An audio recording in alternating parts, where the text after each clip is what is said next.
What's up YouTube, Justin Fuller here, and today I'm standing in front of the 2022 Honda CR-V EXL. This vehicle starts at 33,120, bringing you 28 in the city and 34 on the highway as far as miles per gallon. How does it stack up against competitors, and is it worth the money? Let's hop on in and find out.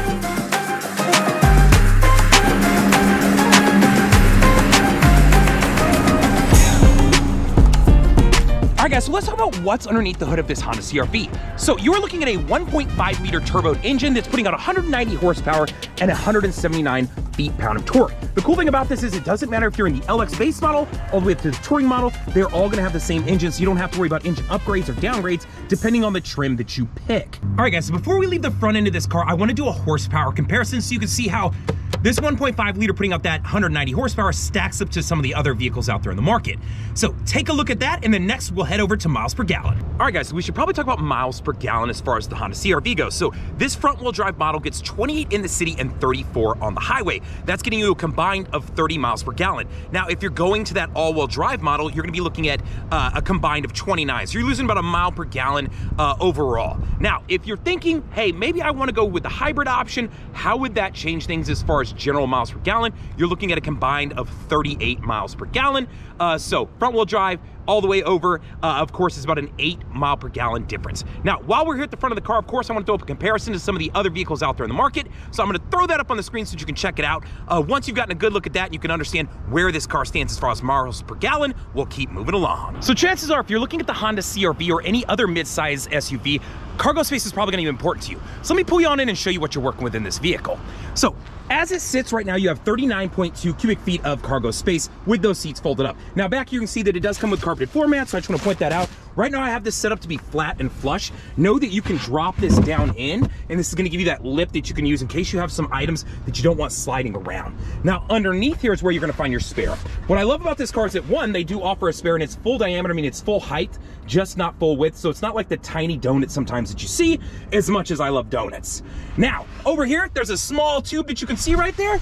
I'm gonna pull that out because we're gonna go over exactly what that is. So I told you how to explain what this tube is, and you're probably curious as to why I'm holding up the screen right now, and there's really no good reason for it other than just to have a little bit of fun. So this tube right here, let's talk about this. So this relates to gas, right? So one, first off, I'll point out that your gas, they still haven't done this. I don't know why they haven't changed this yet. These are not connected to the door locks, so you do gotta come down here and access it right there. You got a pull switch for your hood and of course your gas. Now, when you flip this open, it is capless, meaning that if I run out of gas and I need to hold this open to pour gas into it, I need something to do just that. That's where this comes into play. You can slide this down in here, it holds open that valve so that you can then pour gas into the vehicle. So if you're curious what this is, that's what it is, and that's where it lives in the back of the car. All right guys, so we talked about the 39.2 cubic feet that you have with these up, but what if you want to flip those seats down? What are you looking at? So it's actually, I believe, 75.8 cubic feet, but let's talk about flipping down those back seats because you've got some handles right here that you can pull. When you pull those, it's going to flip your seats down for you, so it's going to make life a little bit easy for you. You can see I'm getting caught on the seat belts right now, but it'll slow down. While it's doing that, I will show that you can pull this out as well. So it gives me the opportunity. Let me push that one down there. So now you can see where I have that lip still. This is where it might come into play that you might need to flip that lip up and make this flat. So I'm gonna do that one-handed. So this way I've got a lot of flat space to work with. So you can see that if you went camping or you wanted to sleep in your car, this car is actually very good for it. I would bet that you could probably fit at least a twin air mattress inside of this vehicle. I haven't tried it, but I would bet on it because I have slept in a Jeep before. While we're back here, I will point out that you can see you do have air vents in the back, and that's where we'll be heading next, is the back seats to talk about spacing. And of course, before we go there, we should probably talk about a comparison. So I'm gonna throw something up on the screen so you can see how the cargo space with the seats up, that 39.2, compares to other vehicles out there in the market. Now, after you've taken a look at that, then we're gonna talk about flipping those seats down. So when you're using that 75.8 cubic feet of cargo space, how does that stack up to some of the vehicles out there on the market? So after you looked at both of those, we'll hop into the second row. All right, guys, so here I am in the back seat of this Honda CR-V, and surprisingly pretty spacious. So I have this set up to where I was driving, I'm a 6-footer, and behind me you can see that I can still swing my legs and I've got space to work here, right? While I'm back here, hey, check out them J's. All right, give me a thumbs up.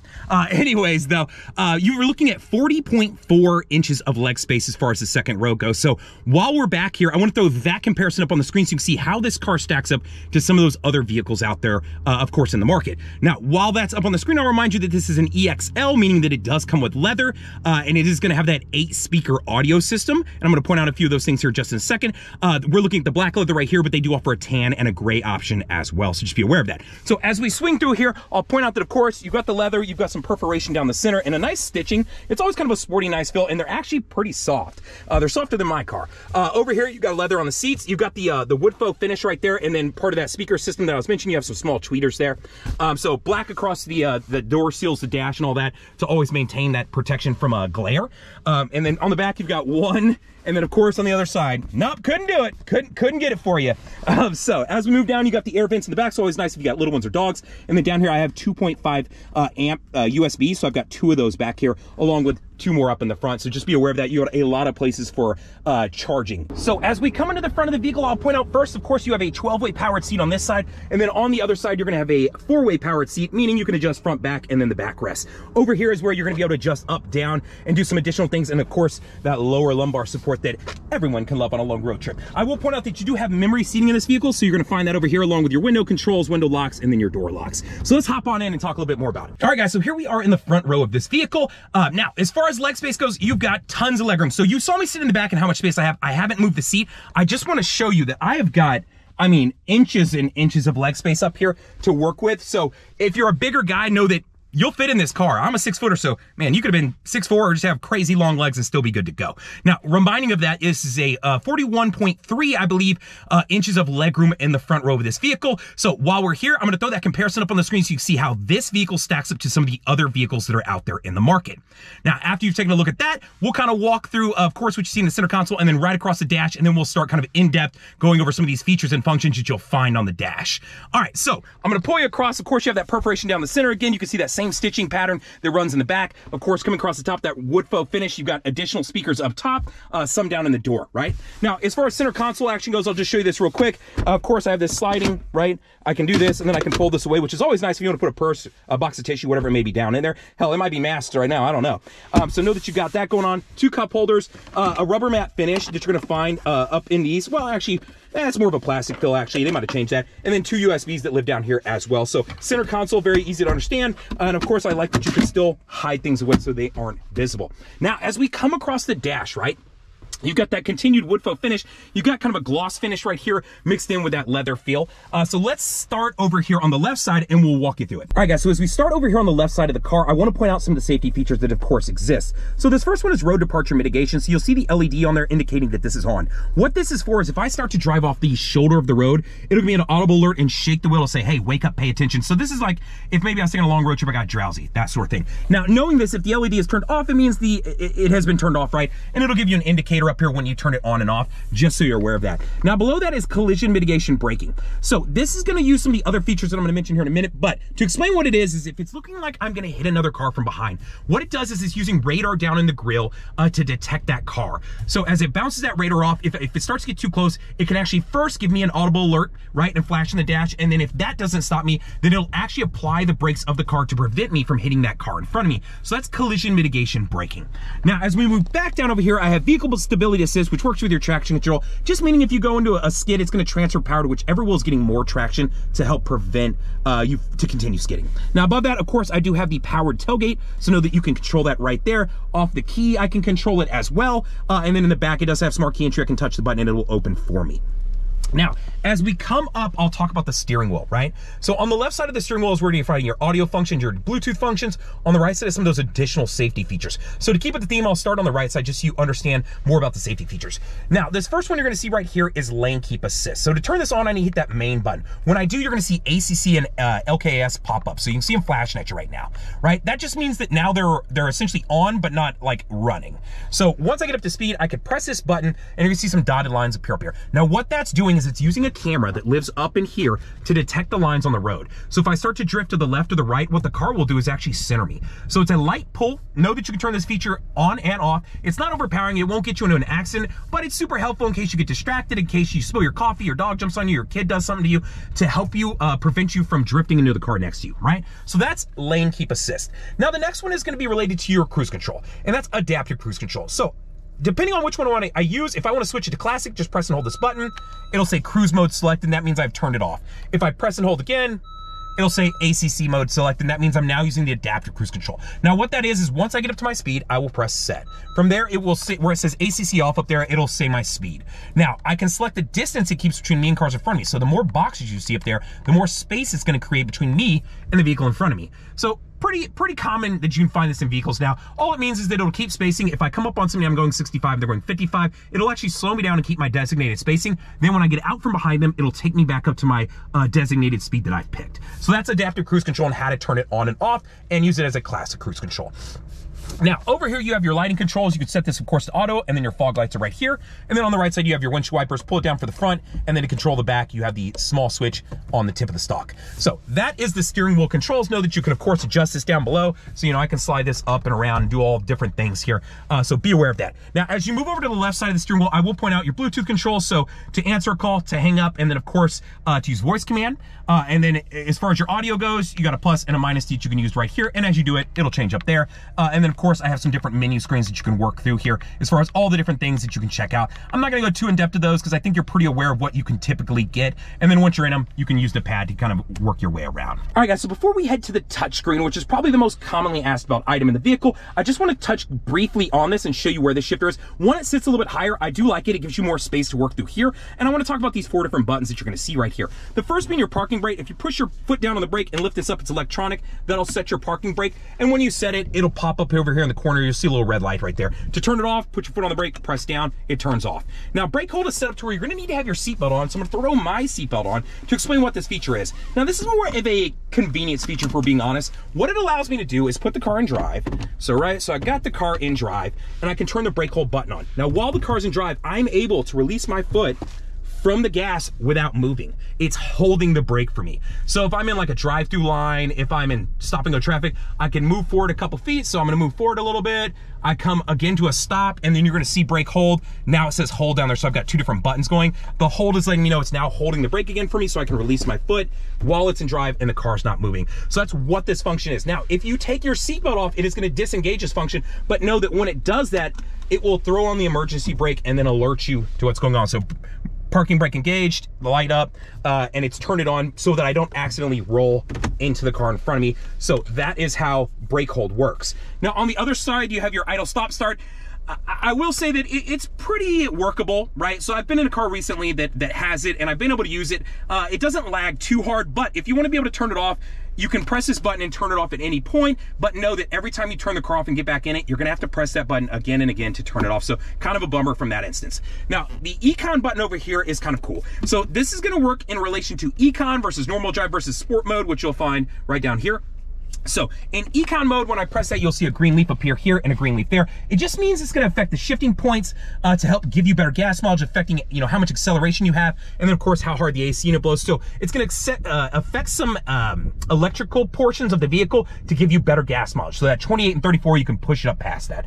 Now the opposite of that would be moving into the sport mode, right? So if I came down and said, okay, I'm gonna drop it into sport and drive, right? Well, now what I'm doing is I'm doing the opposite of that. I'm going to rev at a higher RPM. I'm going to get a little bit more get up and go, but I'm going gonna give up that gas mileage. So just know that you have a couple different ways that you can drive the vehicle. So that's kind of the shifter and the buttons that work around it. Now, let's talk about the touchscreen. All right, guys, so here we are on the touchscreen of the car, and I just wanna briefly walk you through a few features and functions so that you have a general understanding of what the car offers and how it works. So under audio, I'm just gonna go to the source to show you kind of what you have available to you as far as all the audio options. You've got FM and AM, you do have HD radio stations. You get 90 days of free XM satellite radio, after which you could decide if you wanna continue that. You can access music through a USB. So if you had a USB port, or excuse me, deal that you wanted to plug in, you could store music to that and be able to listen to tons of music, you know, MP3s that are loaded up to it. It's compatible with pretty much anything with an i. So if you want to hook an iPod up to an iPad, iPhone, you know, whatever it is, you can play music directly off it, and same for your Android users. You do have the Bluetooth option, so you can wirelessly access your music. It is Pandora compatible, so know that you can take advantage of that as well. If you're a Spotify user or one of these other audio apps, no big deal. I'm going to show you how to access those. One, you can get to them through Bluetooth if you want, or two, when I hook up to Apple CarPlay and Android Auto, you can access them that way as well. Now, jumping out of that, next down the info, this is just going to show you some general tripometer information, so I can access that right now, you know, current previous trips, how many miles I'm on this tank of gas, or if I wanted to, I could back out of that screen and jump in there and do like a screensaver with a clock, and know that you can upload an image here if you want. I've made some videos on it. It's in my how-to section if you want to know how to do that, right? So easy enough to understand. Now, as we move down, Honda Link. So if you're in the very high-end models, Honda Link offers the ability to do things like remote start the car from your phone, control the door locks from your phone, just some additional like subscription features. You can always go to HondaLink.com to check it out. But every car that Honda offers gets one feature for free, and that's in the event that you get in an accident, when you connect your phone up to Bluetooth, it's going to prompt you for this. It's going to say, hey, in the event that you get in an accident, the airbags deploy, Honda can actually call down to you. If you don't answer it, they can then reach out to EMS to send somebody out saying, hey, here's their last known location, your make, model, color, that sort of thing to help keep you safe, right? Obviously, you can connect up to your phone, which I'm gonna do here in just a second. Under settings, I just wanna show you a couple quick features that you may wanna take advantage of. One, you can access pretty much all the settings right here, so very easy to work through this car. But under vehicle, this is where I can control things like door locks, window setup, lighting setup. So I'm gonna scroll down here for a second and go to door and window. So if I wanna control the door locks, right now the car is set to where when I hit 10 miles an hour, it'll automatically lock the doors. I can change that if I want. And then backing out of that screen, if I go to unlock, this is where when I open the driver's side door right now, it'll then unlock the remaining doors of the car. I typically like to change that one just because, hey, sometimes the driver is getting things together and kind of doing things, and the rest of the people are fumbling with the doors trying to get out. So, right? So I typically like to change that to one of these other features, or I should say settings. Now, past that, if you scroll to the very bottom, there's the walkaway auto lock feature. This is not currently turned on from default. I've already turned this on, but what this is when you turn it on is that if I get out of the car, I have the keys with me and I get 10 feet from the car, it can automatically lock the doors.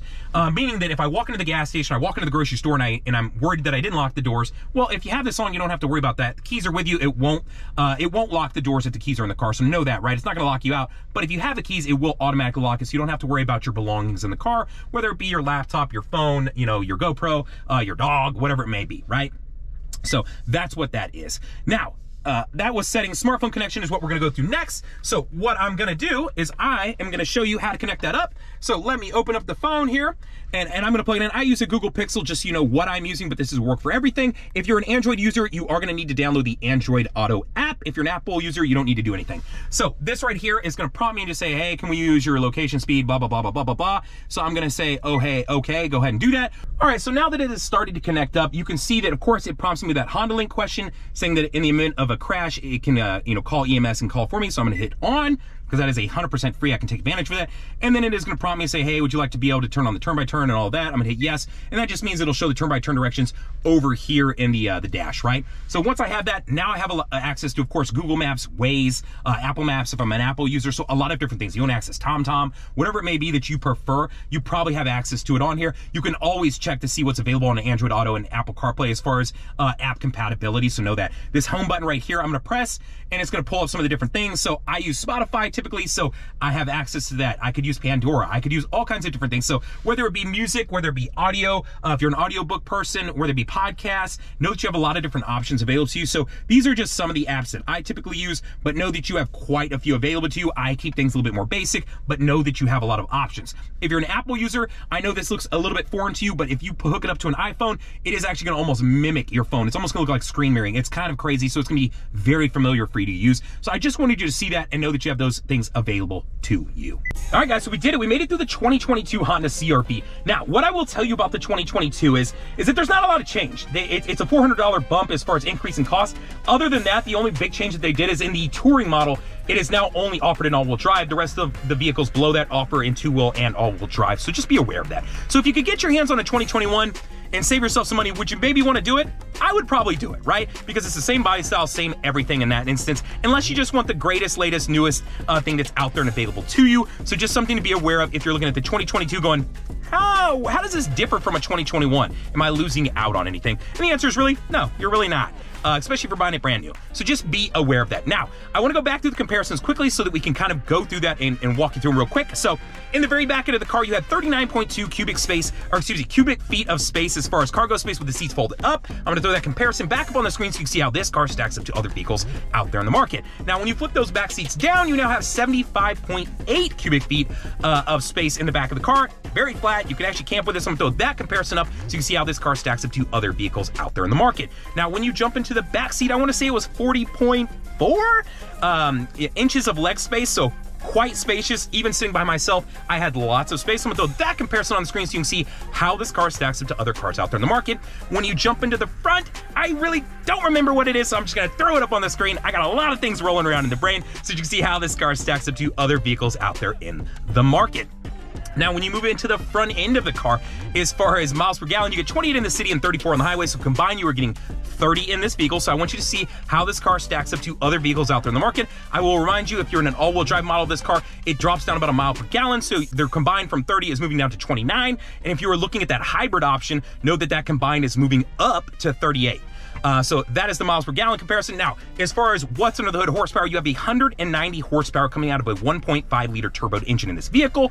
So I want you to see a comparison of other vehicles that live out there in the market. If you're looking at the hybrid, I will remind you that it's actually a 2-liter engine, but it's getting 212 horsepower. So kind of cool to know that the hybrid actually has a little bit more get up and go. And if you've never ridden in one, it goes. I was surprised the first time I rode in one. So that is all the comparisons that I've done on this vehicle. So hopefully that helps you out. If you have questions, comments, concerns, know that in the description I always put ways to reach me. I will remind you that I just started a new channel, related to some other lifestyle things, my Jeep Gladiator, some installs, some reviews, and some fun videos. So if you want to check out some other stuff that I'm into, please check it out. It's called Fuller Life, and know that that channel is available. I'll throw the link up at the end of the screen so you can check it out, and hopefully maybe you'll subscribe to not only that channel, but this channel. So with that said, I hope that you'll like the video, and of course, leave me a comment. Let me know what you think. If I missed something, if you wish I'd go over something, or if you have a request for me to go over something in the future or a particular car, please do so. Outside of that, I hope you'll subscribe to the channel and then share it. If you like the way I do reviews, hopefully you'll share it on Facebook. You'll share it in forums. Let people know that, man, I will go over a car. I will do it quickly. I will talk fast, but I will cover a whole lot of knowledge on the car.